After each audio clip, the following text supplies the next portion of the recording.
Welcome to Ham and Jam, the World War II British Airborne podcast, hosted by Andy Bryant and Kevin Getz. Hello, listeners. Welcome to another episode of Ham and Jam, the World War II British Airborne podcast. I'm Andy Bryant, and I'm joined as ever in our virtual pub by our co-host, the Question King himself, Mr. Kevin Getz. So, Kev, did you get the first round in? I don't know what to think about that statement. Do you think I asked too many questions? Question mark. The only question that you need to answer is about whether or not you got the first round in. Well, no, but keep chatting. I gotta make a phone call. Nice. So, what's the subject for this episode? Well, we will be talking about a brigade and an operation that is probably fair to say doesn't get discussed nearly enough. We're going to be talking about the 2nd Independent Parachute Brigade and their involvement in Operation MANNA, the drop into Greece in October 1944. And joining us to tell us all about it, we have returned to the podcast, Mr. John Greenacre. John, thanks ever so much for joining us, and a very, very warm welcome back to Ham and Jam. No trouble. Very pleased to be back. Thank you very much. And looking forward to discussing this, as you say, lesser known phase and area of British Airborne Forces during the Second World War. Yeah, absolutely. And as I say, it's a pleasure to have you. Yeah, in full disclosure, I have to admit my knowledge on this is almost nil. So I'm very interested, John, to hear what you have to say about this. So, as is our custom, we did a round robin of what everyone has ordered. Starting with our guest, John, what are you drinking?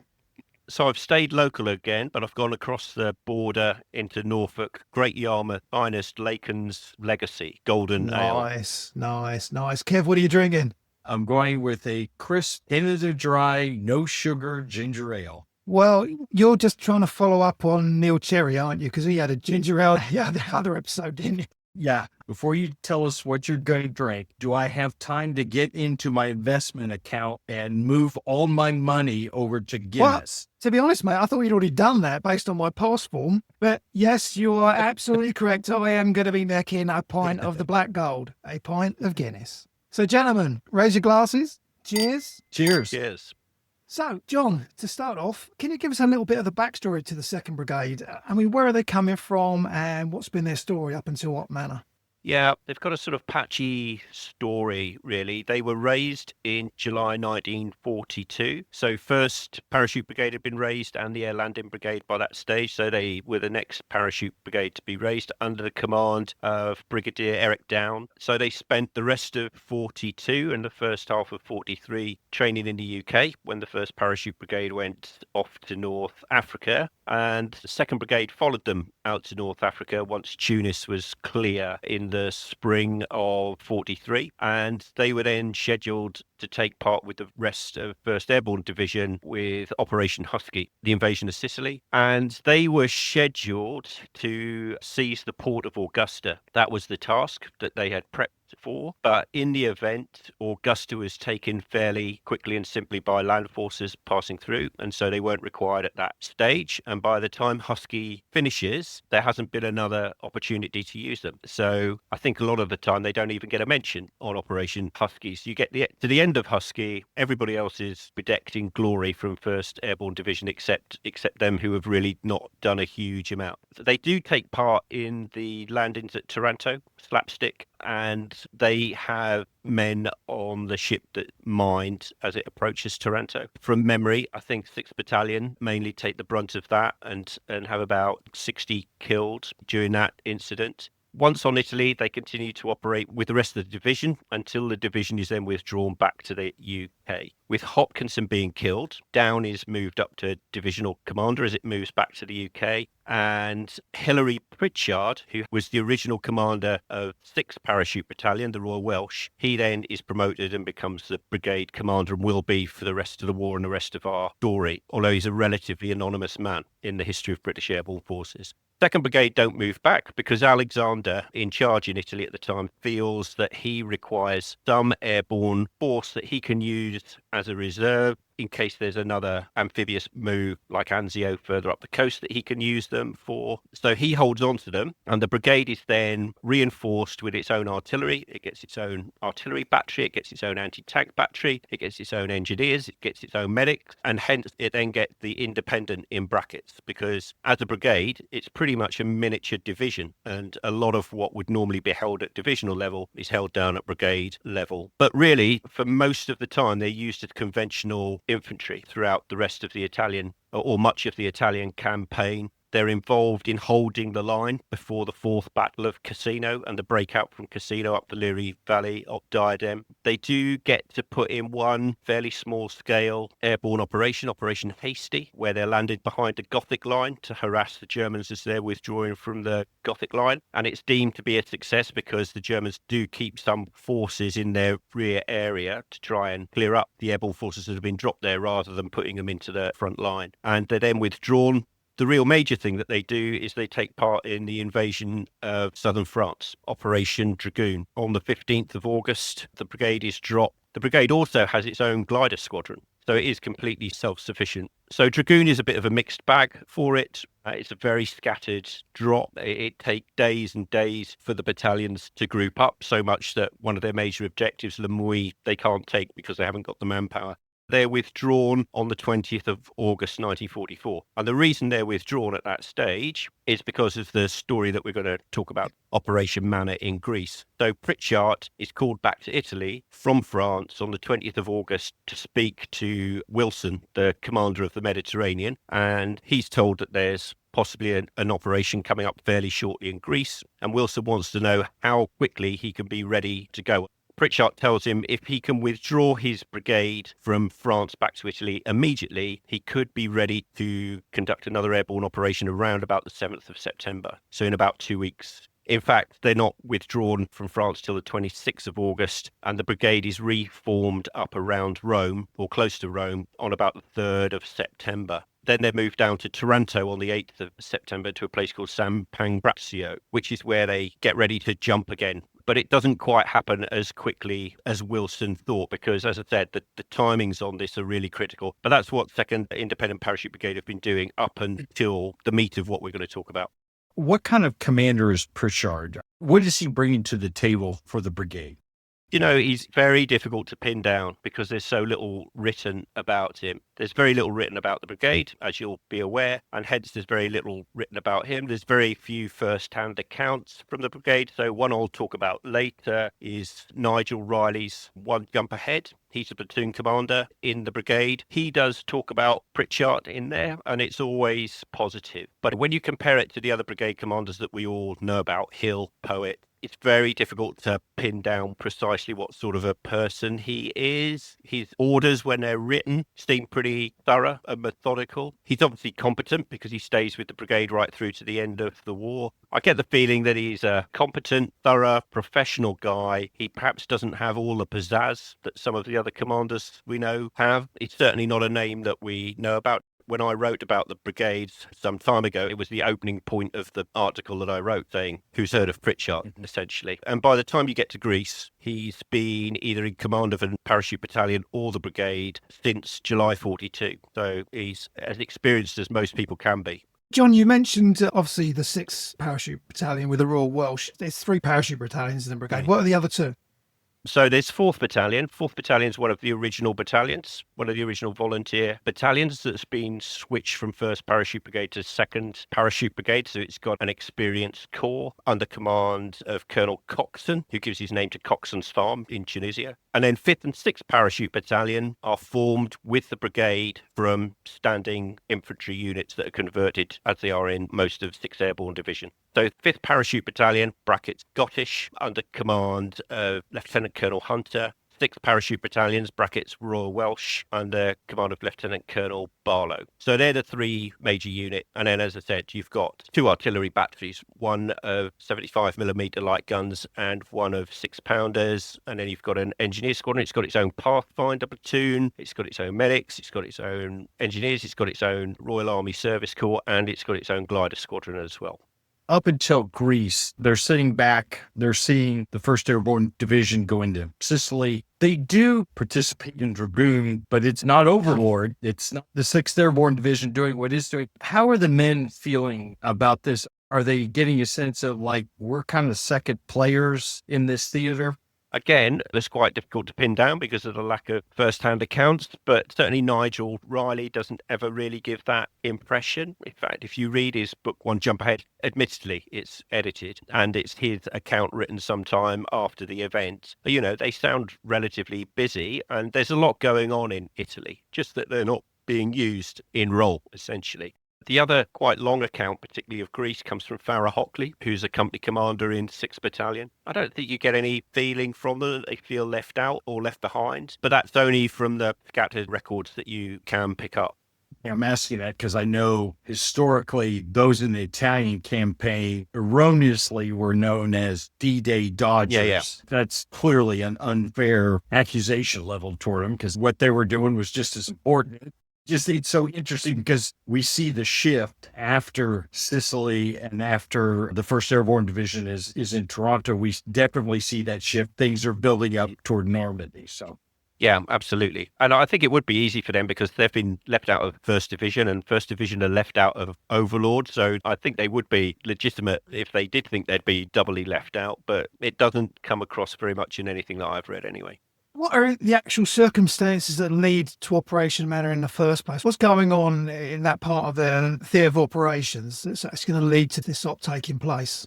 Obviously, the Germans have been pretty much in control of Greece since spring of 1941 when they pushed down into the Balkans to secure their southern flank as they move into Russia and into the Soviet Union. And that includes Romania and Yugoslavia and Greece as well. But in Greece, the Germans have never quite had full control. They had good control of the centres of population, of Athens, of Thessaloniki, Salonika, and the larger towns, but the rural areas were much more difficult to control with the level of troops that the Germans had there. By the time you get beyond mid-1944, the Russians are advancing pretty rapidly on all fronts, and they're advancing towards the Balkans. The Germans are really struggling in Yugoslavia at that time because of partisan activity. And there's a fear from the Germans in the Mediterranean, and particularly those in Greece, that they're going to be cut off, that the Russians will race through places like Romania. They'll link up with Tito's partisans, and all the Germans south of that line in Greece will be cut off. So the Germans need to withdraw pretty rapidly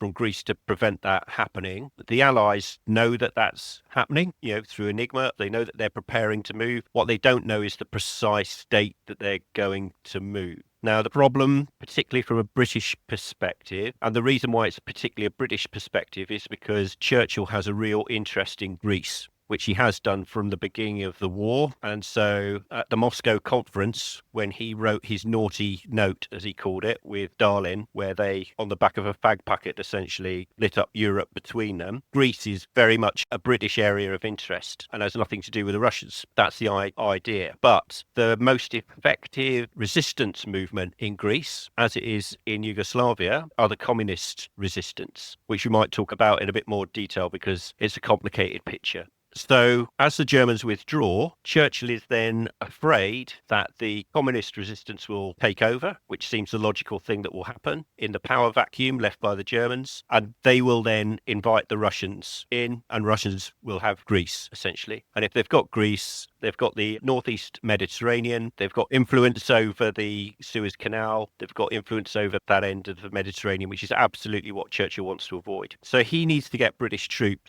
into Greece as the Germans withdraw. And that's where this timing comes in. And that's why 2nd Independent Parachute Brigade are selected, because they are the people that can move quickest and be moved quickest once the time is identified where that power vacuum is created, especially around Athens, the centre of power in Greece. And they can be quickly moved and dropped in there to take some control of Athens, especially before the communist resistance can get in there and take over and set up their own government. So that's really the circumstances. Is it right that there was some form of gentleman's agreement between the British and the Germans, allowing the Germans to withdraw unimpeded? No, definitely not. And 2nd Parachute Brigade's actions show that that's not the case. Clearly, 2nd Parachute Brigade don't want to start landing around Athens while the Germans are still there in force. They want the Germans to move out. When I was in the army much later as a staff officer, there's this idea that comes around sometimes called a golden bridge. You allow the enemy an opportunity to get away because you really don't want to engage with them at that point in time. And so they allow the Germans this golden bridge to get out of Greece. But once 2nd Parachute Brigade are on the ground, one of their first tasks that they do is to harass the Germans to make sure they don't stop. So they do fight the Germans in Greece, and they follow them up and harass them north until they're about 300 kilometers north of Athens, when the British actually at that point think, okay, they've gone far enough now, they're not coming back, and turn around and come back. So there's no gentleman's agreement, but it is in British interest for them to leave. Well, thank you for clearing that up, because when I was doing some research, that actually popped up, and I thought I'd throw that question at you, see what you said.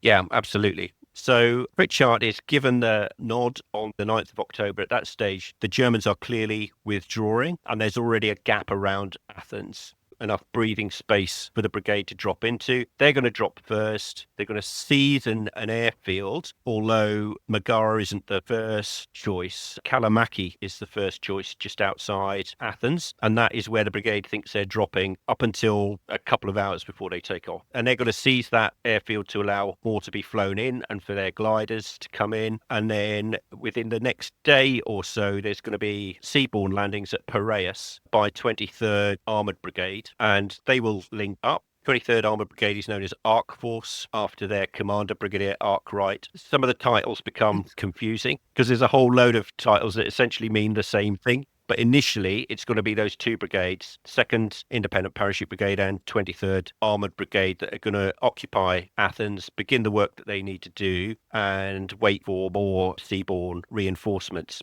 So the 1st battalion to drop is going to be Coxon's 4th Battalion, and they've done the planning to drop at Kalamaki airfield. And then as the final briefing is going on, someone from brigade headquarters comes into the briefing and tells him to stop talking, essentially, because the plan has changed, and they're now instead going to drop at Megara airfield. There's no mapping. It's a little further outside Athens. The only mapping is 1 to 100,000 mapping. There's no aerial photography. This goes back to the early drops in Tunis, where the lead company that's going to drop on the first day is told to pick their drop zones from the aircraft while they're in the air. The Pathfinders drop first, and then C Company from 4th Battalion drop at midday on the 12th of October. And because there's very little information from the ground, there is some SOE and others on the ground, but information is pretty scant, and figures vary on this, but essentially they drop in about a 35-mile-an-hour wind, which, as you can imagine, causes havoc on the drop zone. And this is what most people know about MANNA, and that's about it, really. And that doesn't surprise me, because when you read the brigade's initial op order for op MANNA, it only really covers the drop. It doesn't cover anything about what they're going to do once they're on the ground. Very little at all about what their tasks will be once they're there. Just land on the airfield and march to Athens. And that's about as much detail as there is.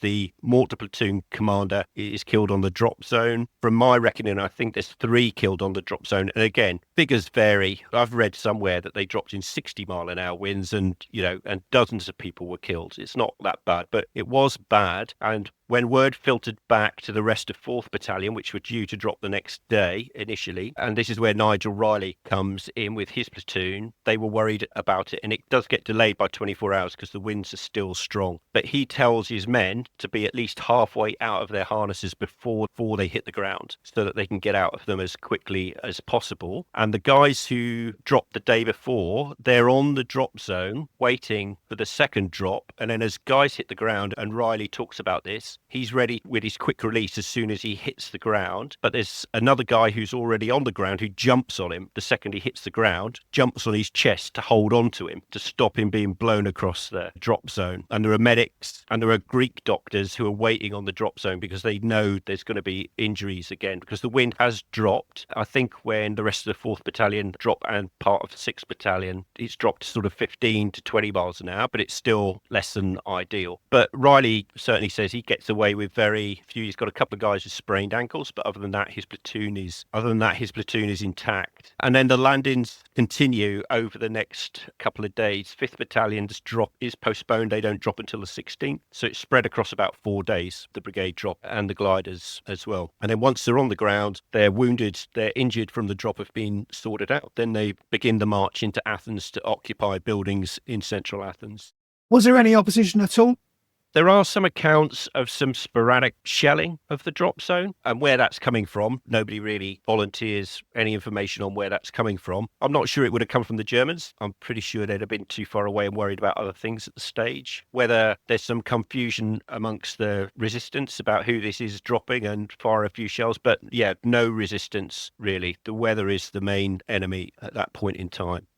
What are they supposed to do once they're in Athens? Are we looking at capturing key buildings, pumping stations? What are their objectives once they're inside of Athens?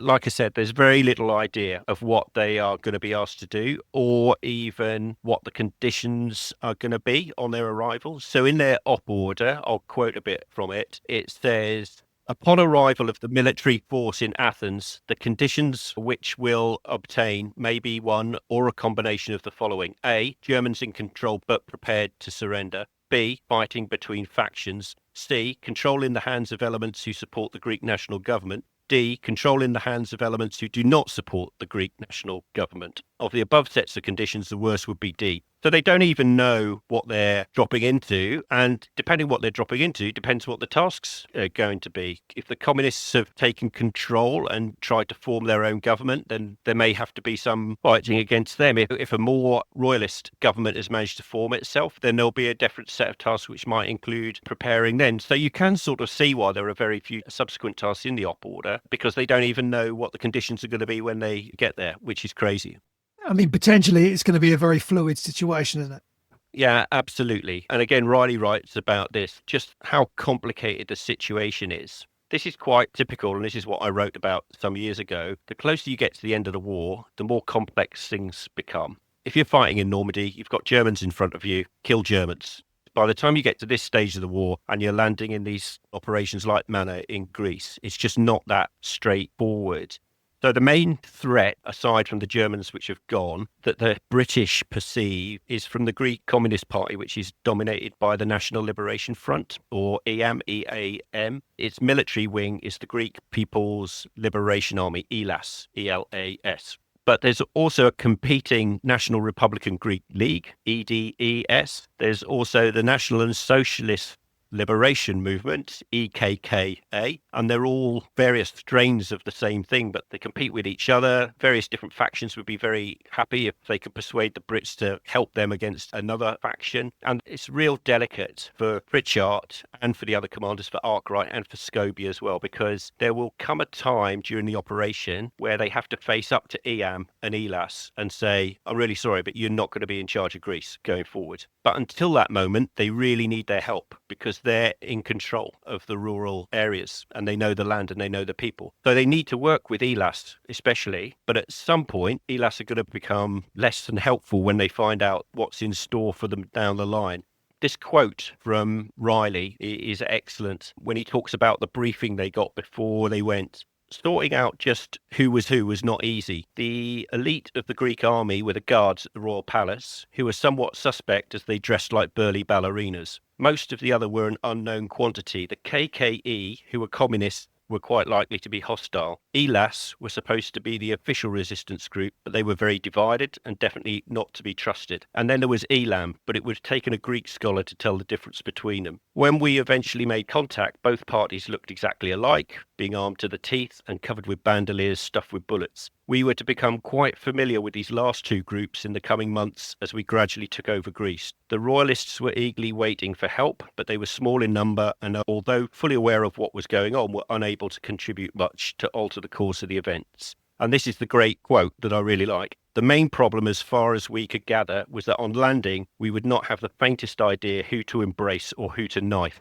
I love that quote, and I used it when I wrote about it because that really sums up what these sorts of operations are like. You land, all of these groups look the same, nobody's in uniform, they all dislike each other, you need their help, but they're also hindering you. And you imagine as a soldier, and Riley's a platoon commander, but as a corporal or something, trying to sort this out in your head or when you're on the ground. The more I've looked at it again, it reminds me, I served in Bosnia during the war in 95, and I used to sit through intelligence briefings in an evening and come out without an earthly clue what was going on, because there were so many groups and lines on the maps all over the place.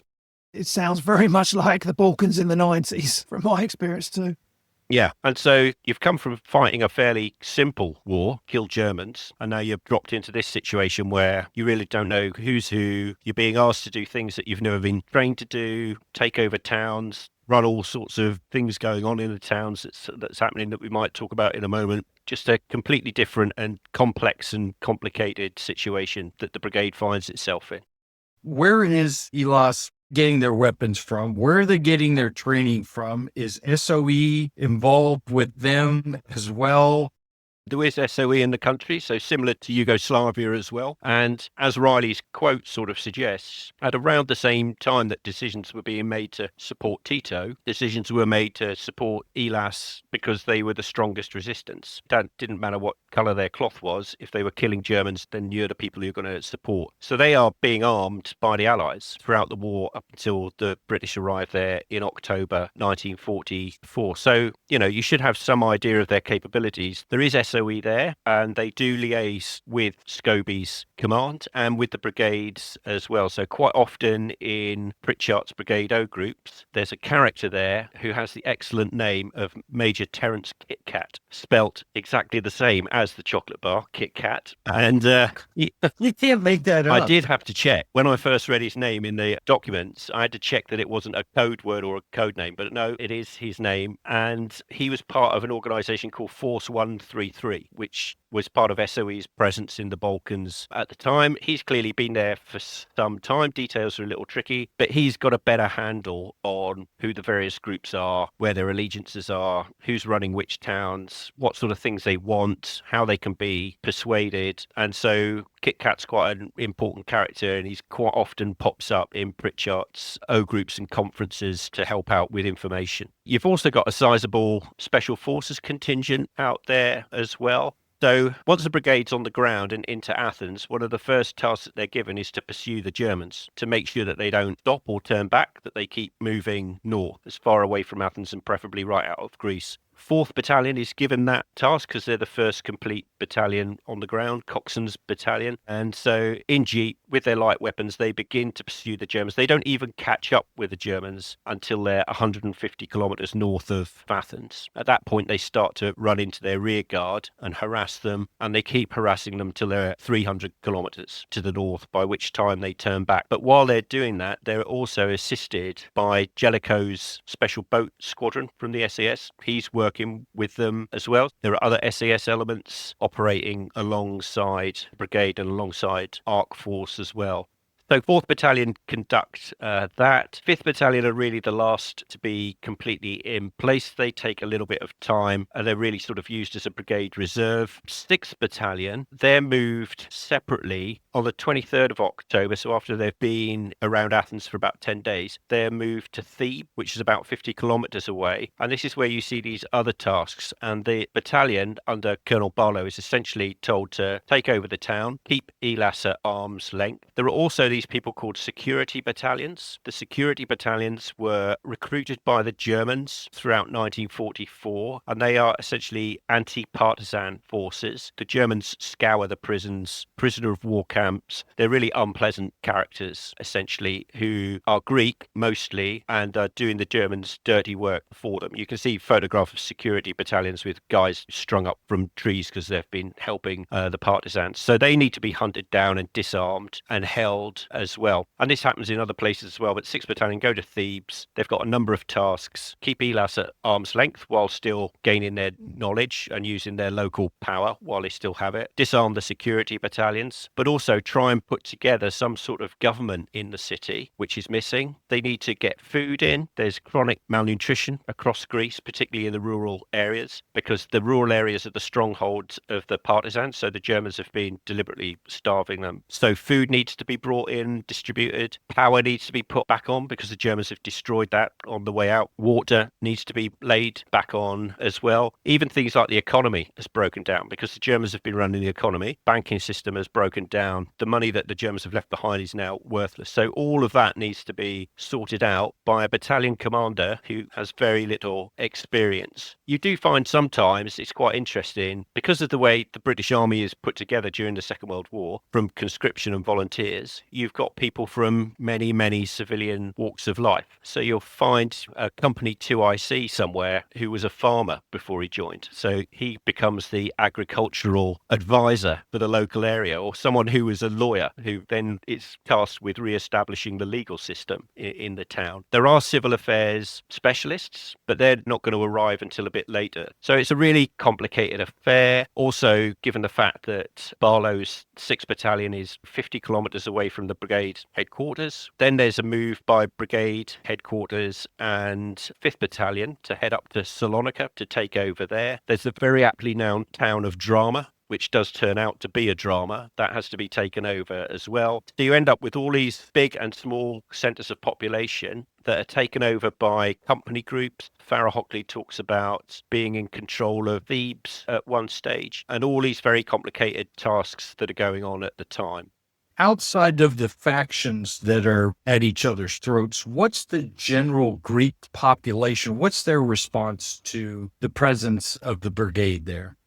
They're positive because the Germans have gone initially. So you can see photographs of civilians on the drop zone immediately after 4th Battalion have dropped. And there's a Greek doctor who helps out with the casualties. They go to local farm buildings around Megara airfields and ask if they'll take casualties in temporarily. And the Greeks are quite happy to do that until they can be then shifted into Athens. And then when Riley talks about his platoon moving into Athens, they move into Athens on a bus. And as they move into the city, it's just lined with cheering people. Obviously, lots of young ladies as well, which he says some of his platoon make favourable comments about. So he has to station himself with his back to the door of the bus to stop any of his guys jumping off the bus into the throng. So the initial reaction from the mass of the Greek population, those that aren't directly involved in one of the factions and armed as a partisan, they are very pleased with the arrival of Scobie and his forces into Athens and across the rest of Greece. And again, the non-partisan population, wherever they go, whether it's Thebes or Salonika, they're very happy to help as much as they can to try and get things progressing and to try and to help the population, who in a lot of places are in a fairly poor way. The main problem comes with Iam and Elas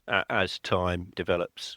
When I was researching this several years ago for the article that I wrote, I looked at all the ward diaries, and the whole thing became so complicated, trying to get my head around what different battalions were doing at different times and different companies within them, that I had to create a synchronization matrix day by day with the brigade headquarters and the 3 battalions, and write down what each of them were doing on each day to try and make sense of where they all were. Farrah Hockley talks about this as well. So he's got a handwritten memoir of his time in Greece, and he writes at one point, although he's talking about a slightly different phase, which I'll come on to, which is when the brigade concentrates back into Athens, he writes, the battle itself was a much more complicated affair than it seemed at the time to a company commander first dealing with the opposition. In fact, it was not easy to be sure about the activities of even the other companies in 5 Para, as we all seemed to function as separate entities. And oddly enough, this seemed to apply to the other battalions also. So one company commander doesn't even know what the other company commanders are doing. And it's not as if they're all even doing remotely the same thing. You know, you might have one company that's fighting street battles once the main insurgency starts in December. You've got another company that's distributing food. You've got another one that's trying to fix the electricity supply or something like that. They're not even remotely doing the same things. And this is what I think makes airborne forces quite good at this sort of thing, because they're trained from the outset to use their initiative, not wait for orders, be separated from their command. And so actually, this sort of thing of them being spread out and doing different things is sort of second nature to them in a way. And so Pritchart's headquarters goes to Salonika by ship to take over there, along with 5th Battalion. They arrive there on the 8th of November. On that day, in Pritchart's notes, an initial conference, which they hold in the old German consulate in Salonika with the local great and the good, It's at that point that he's told that there's a problem in Drama, so he has to detach a company to Drama, something that he hadn't planned for, which is sort of another 40 kilometers away. There's also a problem with Red Cross supplies that have been brought in. They're being stolen or taken over by ELAS, so they need to come under control. There's no fuel getting into the town. That needs to be taken. There's no water getting into the town. So within a day of arrival, Pritchard's suddenly got this massive tasks to do. At the same time, 6th Battalion are off in Thebes doing a similar thing, with fairly scant communication. And 4th Battalion is moving back into Athens after its pursuit of the Germans. And it remains like that, the picture, up until the beginning of December. And at the beginning of December, on the 1st of December, Scobie issues an order to the Greek people, particularly of Athens, to say, look, this is why we're here. We're here so that the Greek people can establish their own governance. He doesn't use the word, but, a free and democratic manner that suits everybody. I won't tolerate any bullying or any attempts to stop that or to force the system. He doesn't use their title, but he's talking about ELAS at that stage. And so this is what I want to happen, and I'm going to sit back and see how it goes over the next week. Well, he doesn't even wait a week, because on the 3rd of December, he puts out another proclamation to say, okay, I try to be nice. This is what I wanted to happen, but clearly there are people within the population here who don't want that to happen and who are trying to oppose a peaceful transition. And therefore, from now on, my force will take a dim view and will counter anybody trying to prevent this process from happening. And by that, he means ELAS. So from the beginning of December, really, it is the point where things begin to change. EAM begins to realise that it's going to be frozen out. The British are largely trying to work with the Royalists as much as they can at this stage, because they seem to be the people that might be able to put a fairly moderate government in place. And so EAM begin to stir up civil unrest, that this is almost like colonialism, if you like. This is a system being imposed by an outside force, whereas according to EAM, everybody in Greece knows that EAM is the most popular movement and everybody wants EAM to be in charge. So it comes to a head on the 1st of December, on the day that Scobie puts his first proclamation out. And there's a large demonstration which has been called by EAM and a general strike, which just makes life even worse for the local Greek population, because during the general strike, the dock workers stop working and all the food that's coming into the country rots on the boats rather than being unloaded for the local population. And there's a demonstration of about 200,000 people in one of the central squares, and the sort of largely royalist police, if you like, end up opening fire on the demonstration and kill around 28 demonstrators and injure about another 150. And from that stage, really, then ELAS go into an insurgency. And so the force that has landed first was chasing Germans, then was doing, humanitarian work and governance building, now has a full-scale insurgency to deal with, largely concentrated in Athens. And so the brigade then has to switch to street fighting against a guerrilla insurgency, which it does essentially for the rest of December. Again, Riley writes about the fact that they have to learn all this from scratch. They've never done any urban combat. He talks quite a bit about mouse holing. They have to learn about mouse holing, blowing holes in one building to get into the next building rather than exposing yourself in the street. It's fairly brutal stuff. 23rd Armoured Brigade, their Shermans are on the streets of Athens and being used in conjunction with the Parachute Brigade. And you can see photographs, the Imperial War Museum's got them, of them working together. There's also close air support being called in into the centre of Athens to drop ordnance onto ELAS concentrations in the city. So this is a long fight. And this is where actually Farrah Hockley's talking about, he knows what his company's doing, but the next company that's operating a street away, he's got no clue what they're doing, because communications are always notoriously bad in an urban environment. And it becomes pretty bloody. And this is the phase of their time in Operation MANNA when the brigade takes most of its casualties, and its fatal casualties as well. And that continues through towards Christmas. ELAS are spent really by about Christmas. So it lasts about 3 weeks. There are reinforcements come in. 4th Indian Division come in by sea. They're used in Athens as well. So there's a lot more boots on the ground, and it forces ELAS out of Athens. And once they're out of Athens, they become easier to deal with. And in fact, on Boxing Day, Churchill and Eden visit Athens to see what the situation is like, even though there's still some mortar fire and sniper fire going on in the city at the time. But it's safe enough for Churchill and Eden to turn up at that stage. But at the same time, they're still doing the other tasks. They're still feeding. The brigade records on the 30th of December that it's got a brigade soup kitchen that's serving 9,000 people a day. So these things are going on at the same time. And then by sort of mid-January, the brigade is withdrawn at that stage and heads back to Italy. Farrah Hockley writes as well that they lost, and again, considering how little is really known about this operation, the brigade lost more people killed in what is essentially 2.5 months in Greece than it did in the whole of Dragoon and the whole of their time in Italy put together. Wow.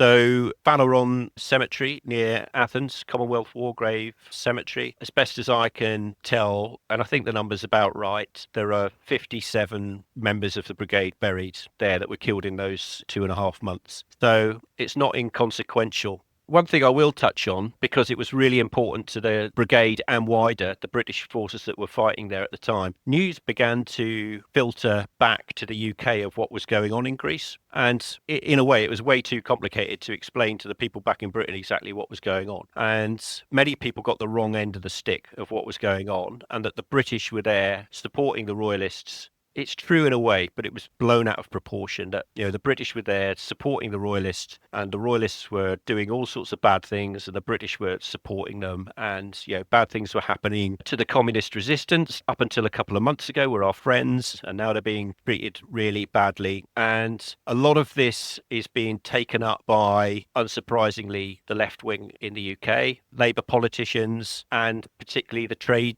union movement as well, who, see solidarity with the communist movement in Greece, and questions are asked in Parliament. Things are written in newspapers about the British shouldn't be doing this. They're supporting the wrong people, and understandably, the soldiers on the ground are really upset by this because they're trying to deal with a really complicated situation. Meanwhile, politicians and the press back in Greece are painting this story that they're a bunch of bandits. So eventually, a delegation from the Trade Union Congress comes out to Greece, led by a man called Sir Walter Citrine, who's the head of the Trade Unions Congress. So they come out in mid-January 1945 and stay for about 10 days. And during that time, make a real effort to speak to groups of soldiers whenever they could. There's about 5 of them come out. They get groups of soldiers together to say, look, this is what we're hearing back in the UK, and listen to the abuse coming back from the soldiers to tell them what's actually happened. At one point, Walter Citrine talks about reading something out about the way it's perceived, and every soldier in the room just bursts into laughter. It was a proclamation that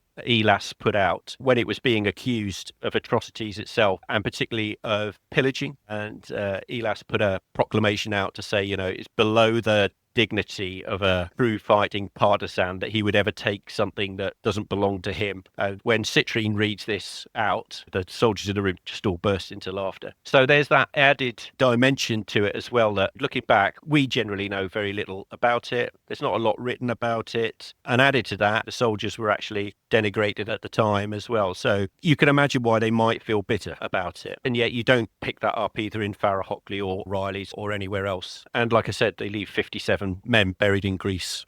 And I was looking a couple of days ago, and one of those killed was Lieutenant Peter Conway of the 5th Battalion. He was killed in action on the 6th of December 1944 during an assault on the Acropolis, which I'm not sure how many people have ever assaulted the Acropolis, but he was killed in action there. And his headstone at Phaleron, the inscription at the bottom of the headstone says, "And musing there an hour alone, I dreamed that Greece might still be free." Well, John, what can I say? I don't know about our listeners, but I have certainly learned a heck of a lot. Yeah, I've come out here with clearly a much better understanding of what was transpiring in Greece. Well, unfortunately, gentlemen, it's time to wrap up another episode of Ham and Jam, because Kev, he's looking across again.